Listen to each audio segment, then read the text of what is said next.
Mario, thank you very much for sitting down with me. You're here representing the international treaty, the SEAT Treaty. Can you share a bit of the developments that are going on in the governing body? What are the key agenda topics on that meeting?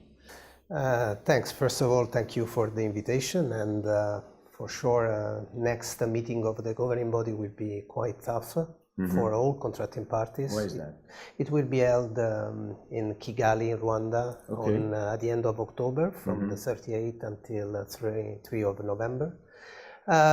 Many issues will be discussed, but in particular it will be focused on the coverage, of the multilateral system. So how to facilitate the access to the material from public domain and private domain and private sector. So this is the main topic in which that we are focusing on. And in addition to that, there will be also other issues important, in particular a programmatic approach on funding strategy of the international treaty, as well as two important program of works, one on the global information system that we are establishing on the existing networks, and last but not least, the program of work on sustainable use.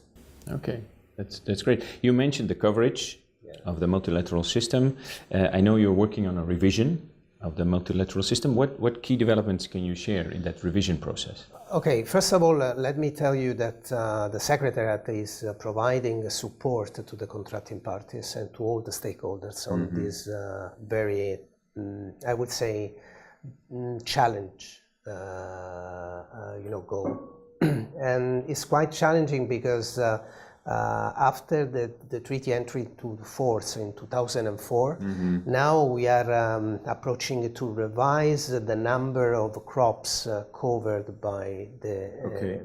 There is a specific request made by Switzerland, and it will be discussed during the governing body, as well as there are some proposals that will be presented by two co-chairs of a working group, and this will affect in particular the package of measures that should be taken into account in the next biennium. In particular, how to enlarge which crops will be included in the Annex 1, and what, and in particular the subscription, model that should be apparently in the private sector is looking with an eye interest about that.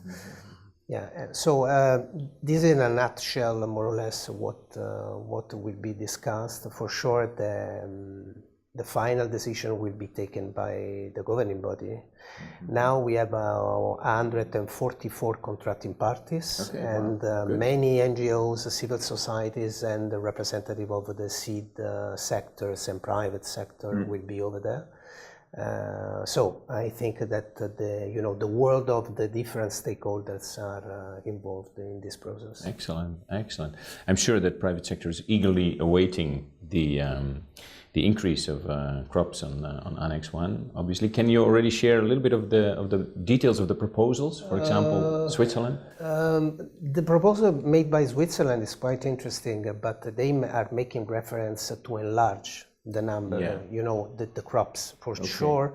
As you can see, and as the majority of the people are well aware, most of the vegetables, varieties, and crops are not, included in the list of crops. I know. So this can really represent, I would say, a very interesting step forward.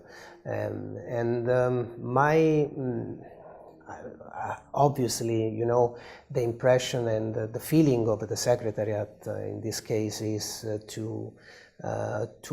to reach a consensus on that. But it will take, I think, time. Most probably in the next biennium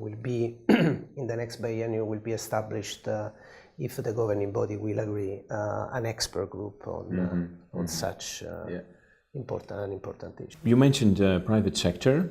How is the involvement of private sector in your discussions? Do you have private sector opinions there?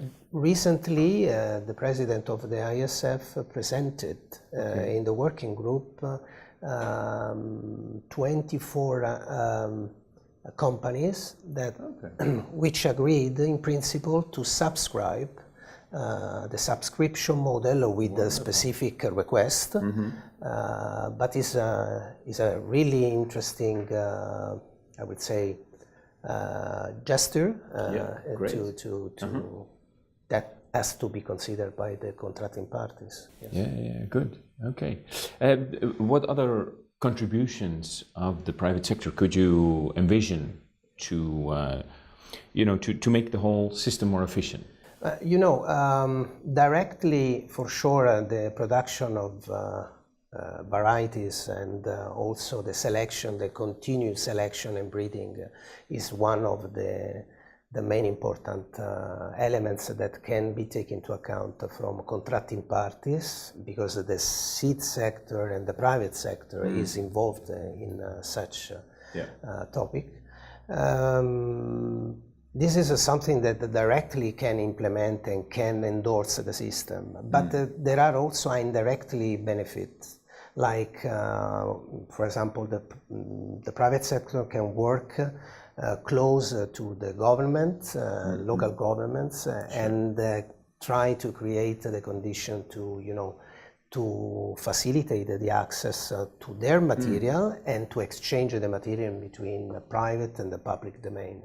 So there are experiences on that, and one of the main important elements that we are taking into account in the context of the treaty is the public-private partnership, in particular on pre-breeding, and this should be analyzed in the next biennium, and most probably will be presented as an outcome of a study on 2019, that can benefit both the parts, both parts. Yes.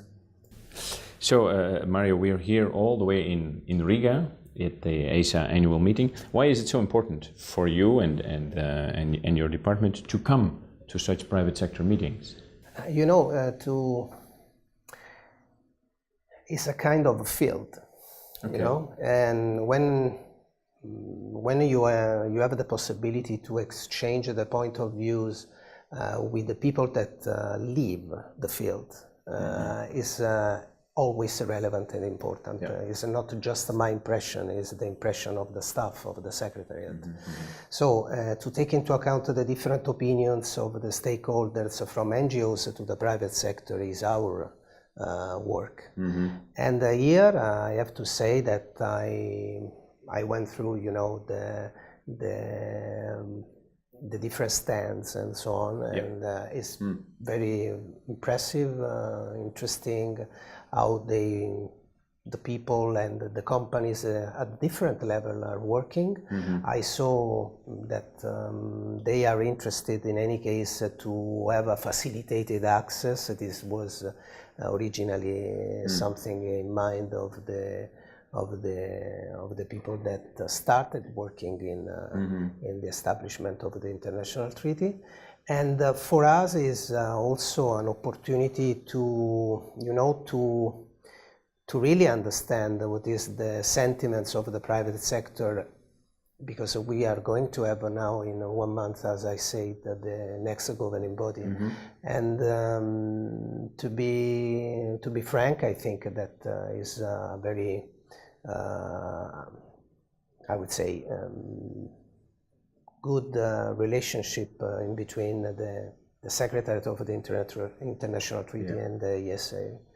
So, and last but not least, I have to mention that we are going to launch a next call for proposals for benefit sharing projects, and $300,000 came from ESA, and part, and ISF also gave money. I don't remember exactly the amount, but around $50,000. So if you consider that we are going to launch a call about $5,350,000 are coming from the private sector. Good. Okay, that's a very nice contribution.